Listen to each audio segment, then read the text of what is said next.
ചേട്ടാ നമസ്കാരം. നമസ്കാരം. ചേട്ടാ, ഈ ഹോർമൂസ് കടലിടുക്ക് ആയതോടുകൂടി നമ്മുടെ രാജ്യം, അതായത് നമ്മുടെ രാജ്യവുമായിട്ട് ചുറ്റിപ്പറ്റിയാണ് ലോക മാധ്യമങ്ങളെല്ലാം പല പാതകളും തുറക്കുന്ന വാർത്തകൾ കൊടുക്കുന്നത്. അതിന്റെ പ്രധാനപ്പെട്ട കാരണം ഏറ്റവും കൂടുതൽ ജനങ്ങളുള്ള നമ്മുടെ രാജ്യത്താണ്.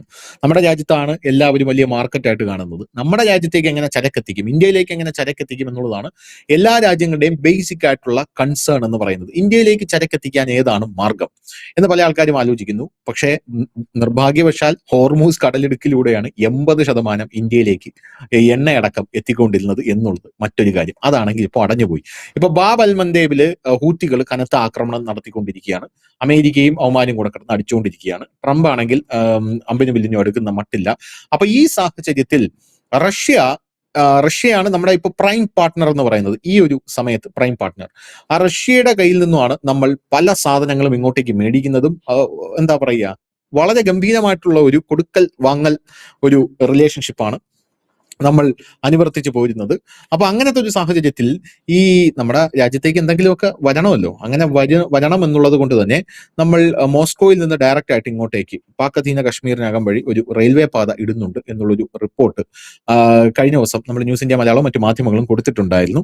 അത് ഉടനെ തന്നെ അതിന്റെ ചർച്ച നടന്നുകൊണ്ടിരിക്കുകയാണ്. അത് ഉടനെ തന്നെ വരും എന്നുള്ള വാർത്തകളായിരുന്നു വന്നത്.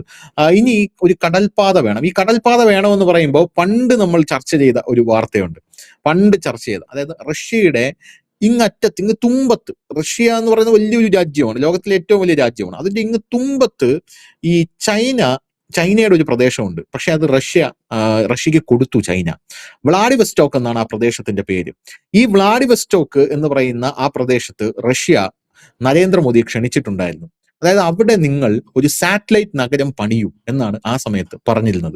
അപ്പോൾ അത് ഇങ്ങനെ ആ ഒരു പേപ്പറിൽ ഇങ്ങനെ ഇരിക്കുകയായിരുന്നു. പക്ഷെ ഇതാണ് യഥാർത്ഥ സമയം എന്ന് കണ്ടെത്തി നമ്മളവിടെ ഇറങ്ങാൻ പോവുകയാണ്. അപ്പൊ ഇത് ചൈനയ്ക്ക് ഇഷ്ടപ്പെട്ടില്ല. കാരണം ഞങ്ങൾ നിങ്ങൾക്ക് തന്ന സ്ഥലമാണ്, അവിടെ ഇന്ത്യയെ കൊണ്ട് ഇറക്കുന്നത് ശരിയല്ല എന്നുള്ള രീതിയിൽ ചൈന എന്ത് ചെയ്തു, ആ സമയത്ത് പ്രതിഷേധിച്ചു. ചൈനയിൽ ഒരു പത്രം ഉണ്ടല്ലോ, എന്ത് പറഞ്ഞാലും വിമർശിക്കുന്ന ഒരു പത്രം, എന്താ ഞാൻ പേര് മറന്നുപോയി.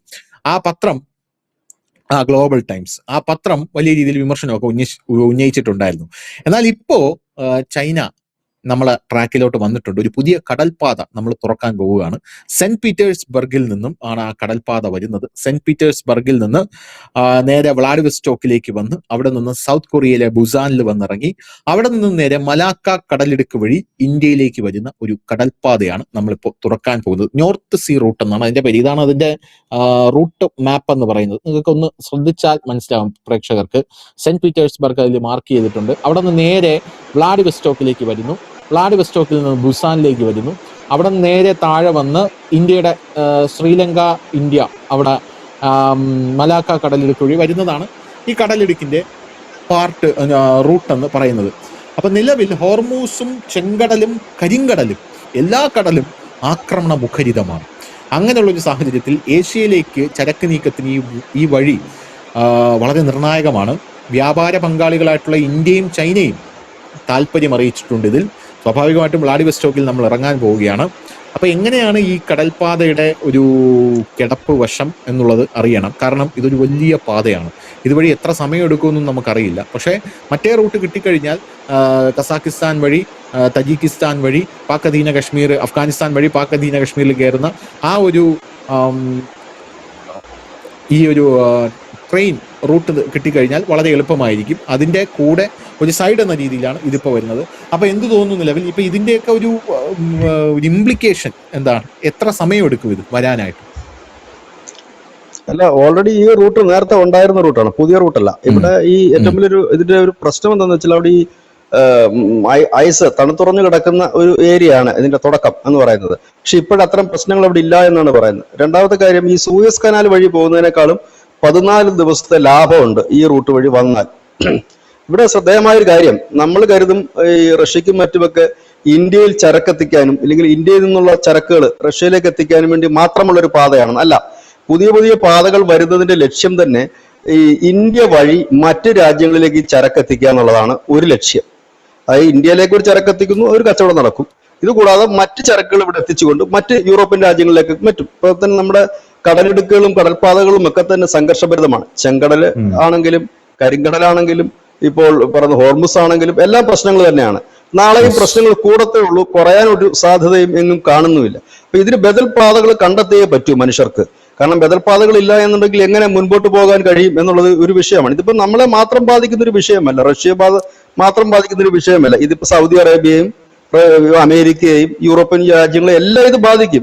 കാരണം എണ്ണയും പിന്നെ ഗ്യാസും മാത്രമല്ലല്ലോ പിന്നെ ചരക്ക് എന്ന് പറയുന്ന ഒരു സാധനം.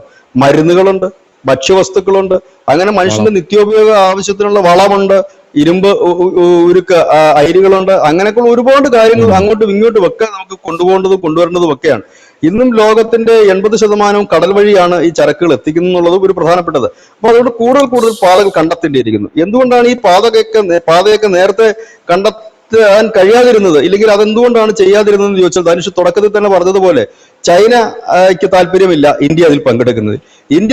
ഇന്ത്യക്കാണെങ്കിൽ ചൈന പങ്കെടുക്കുന്ന താല്പര്യമില്ല. അങ്ങനെ ഈ രാജ്യങ്ങളെല്ലാം പരസ്പരം പിന്നെ ശത്രുതയിൽ നിൽക്കുന്ന ഒരു സാഹചര്യം ഉള്ളത് കൊണ്ട് തന്നെയാണ് പല വഴികളും അടഞ്ഞു കിടന്നത്. കഴിഞ്ഞ ദിവസം റഷ്യയുടെ ഉപപ്രധാനമന്ത്രി പറഞ്ഞു ഇന്ത്യയിലേക്ക് ഒരു റെയിൽ മാർഗം കിർഗിസ്ഥാൻ വഴി, അഫ്ഗാനിസ്ഥാൻ വഴി, POK വഴി ഒരു റെയിൽ പാത നമുക്ക് വേണം എന്ന് പറഞ്ഞപ്പോൾ ആരും അതിനെ എതിർത്തില്ല. എല്ലാവർക്കും അതിനോടൊരു ചൈന പോലും എതിർത്തില്ല, എല്ലാവർക്കും അതിനൊരു സപ്പോർട്ടായിരുന്നു. മറ്റൊന്ന്, ഈ കടൽ റൂട്ട് ആദ്യം എതിർത്തിരുന്ന ചൈനയ്ക്ക് പോലും ഇപ്പൊ സമ്മതമാണ്. കാരണം എന്താന്ന് ചോദിച്ചാൽ വളരെ സിമ്പിൾ ആണ്. അതായത് വഴി അടഞ്ഞു വരുമ്പോൾ, അതായത് നമ്മൾ ഗതികേടിലേക്ക് നമ്മൾ നീങ്ങുമ്പോൾ സ്വാഭാവികമായി നമ്മളെല്ലാം ഒന്നിച്ച് നിൽക്കേണ്ടി വരും. നമ്മളെല്ലാം പരസ്പരം ശത്രുക്കളായിരിക്കും. പക്ഷെ നമുക്ക് കോമൺ ആയിട്ടൊരു ശത്രു വരികയും നമ്മളെല്ലാം പ്രതിസന്ധിയിലേക്ക് പെട്ടുപോവുകയും ചെയ്യും. കാരണം ഈ രാജ്യത്തിന്റെ ഭരണാധികാരികൾ മാത്രമല്ല, അവിടുത്തെ ജനങ്ങളുടെ ജീവനും സ്വത്തും സംരക്ഷിക്കേണ്ട കടമയും അവിടുത്തെ സർക്കാരുകൾക്കുള്ളതാണ്. അപ്പോൾ ഈ പാത അനിവാര്യമാണ് എന്ന് എല്ലാവർക്കും ബോധ്യം വരുന്നു. അങ്ങനെയാണ് ഇത് തുറക്കുന്നത്. ഒരുപക്ഷെ ഭാവിയിൽ, ഇപ്പോഴൊന്നുമല്ല, ഭാവിയിൽ പാകിസ്ഥാനും കൂടി അനുകൂലിച്ചുകൊണ്ട് അവിടുന്ന് ഒരു പാത വരാൻ സാധ്യതകൾ വളരെ കൂടുതലാണ്. ഇപ്പോഴല്ല, ഇപ്പോഴത്തെ സ്ഥിതി വെച്ചിട്ടല്ല ഞാൻ പറയുന്നത്. നമുക്ക് എന്നും പാകിസ്ഥാൻ നമ്മുടെ ഒരു ശത്രു പക്ഷത്ത് നിൽക്കുന്ന രാജ്യമായിരിക്കും എന്ന് കരുതാൻ നമുക്ക് കഴിയുന്നില്ല.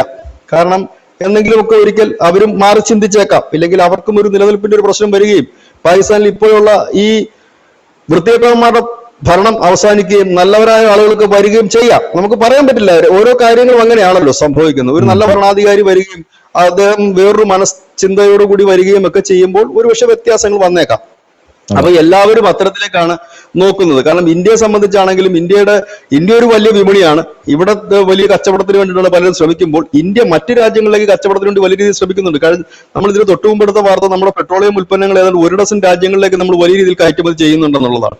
അങ്ങനെയൊക്കെ നിൽക്കുമ്പോഴത്തേനും ഈ ഒരു പാതയ്ക്ക് വലിയ അനുകൂലമാണ് വരുന്നത്. ഈ പാത ഓൾറെഡി പാത ഉള്ളതാണ്. ഇനി അത് ഡെവലപ്പ് ചെയ്ത് എടുക്കുന്നതിന് വേണ്ടിയിട്ടൊരു ഫൈനാൻഷ്യൽ സെറ്റപ്പാണ് ഇനി വേണ്ടത്. അതുകൊണ്ട് ഇന്ത്യയും ചൈനയും കൂടെ സഹകരിച്ചിട്ടാണ് നിൽക്കുന്നതെങ്കിൽ റഷ്യയെ സംബന്ധിച്ച് അത് ഈസി ആയിട്ട് അവരുടെ കയ്യിൽ ടെക്നോളജി ഉണ്ട്, അതിന് വേണ്ട സാധന സാമഗ്രി ഉണ്ട്. പക്ഷെ അവരുടെ കയ്യിൽ ഇല്ലാത്തത് ഒന്ന് മാത്രമേ ഉള്ളൂ, അത് പണമാണ്. ആ പണം മുടക്കാൻ രണ്ടുപേര് തയ്യാറായിട്ട് നിൽക്കുന്നു, ഇന്ത്യയും ചൈനയും തയ്യാറായിട്ട് നിൽക്കുന്നു എങ്കിൽ, കാരണം ചൈനയ്ക്കും ഒരുപാട് ഗുണം ചെയ്യും. ഇങ്ങനെയാണ് ഇപ്പോഴത്തെ ഈ മിഡിൽ ഈസ്റ്റിലെ വിഷയങ്ങളൊക്കെ ഇങ്ങനെ പോവുകയാണെന്നുണ്ടെങ്കിൽ ഈ അടുത്ത കാലത്തൊന്ന് ഹോർമുസ് തുറക്കാനും പഴയതുപോലെ ഗ്യാസ്, ഇപ്പൊ തന്നെ ഖത്തറിൽ നമ്മൾ ഗ്യാസ് എടുക്കുന്നില്ല. ഖത്തറിന്റെ സ്ഥാനത്ത് ഇപ്പൊ അമേരിക്കയാണ് നിൽക്കുന്നത്. ഈ അമേരിക്കയിൽ നിന്ന് ഗ്യാസ് എത്ര നാൾ നമുക്ക് എടുത്തോണ്ട് വരാൻ കഴിയും? ഈ വിലയ്ക്ക് എങ്ങനെ കൊടുക്കാൻ കഴിയും? നാളെ ഇപ്പൊ ട്രംപ് വിചാരിക്കുകയാണ് എല്ലാത്തിനും വില കൂട്ടിക്കളയാന്ന് വെച്ചാൽ തീർന്നില്ലേ? അവിടെയാണ് ഒരു ബദൽ മാർഗം എല്ലാവരും നോക്കുന്നത്. കാരണം ഇന്ധനം ഇല്ലാതെയും ഇന്ധന ഇറക്കുമതി ഇല്ലാതെയും മുമ്പോട്ട് പോകാൻ കഴിയാത്ത 2 രാജ്യങ്ങളാണ് ഇന്ത്യയും ചൈനയും. ശത്രുക്കളാണ്, നമ്മളും പ്രശ്നങ്ങളുണ്ട്, എങ്കിൽ പോലും നിലനിൽപ്പിന് വേണ്ടിയിട്ട് ഇപ്പോൾ തൽക്കാലം ഒന്നിക്കുന്ന ഒരു കാഴ്ചയാണ് കാണാൻ കഴിയുന്നത്. ഒരു വലിയ വാർത്ത തന്നെയാണ് ഇത്. നമ്മൾ 1 വർഷം മുമ്പ് കണ്ട് ഇതേ വിഷയം ചർച്ച ചെയ്തിരുന്നതാണ്. ഈ വ്ളാഡിസ്കോയിലെ കാര്യങ്ങളുമൊക്കെ, അവിടെ നിന്ന് നമുക്ക് ഷിപ്പ് വരുന്നതും കാര്യങ്ങളും ഒക്കെ ഉള്ള ഒരു ചർച്ച നമ്മൾ നടന്നിരുന്നതാണ്. ആ ഒരു കപ്പൽപാത ഇപ്പോൾ അധികം വൈകാതെ യാഥാർത്ഥ്യമാകും. കാരണം ഇതിൽ യാഥാർത്ഥ്യമാകുമെന്ന് പറയാൻ കാരണം ശ്രീമാൻ വ്ളാഡിമിർ പുടിൻ അദ്ദേഹം കഴിഞ്ഞ വർഷം നമ്മുടെ ദില്ലിയിലെത്തിയിരുന്നു.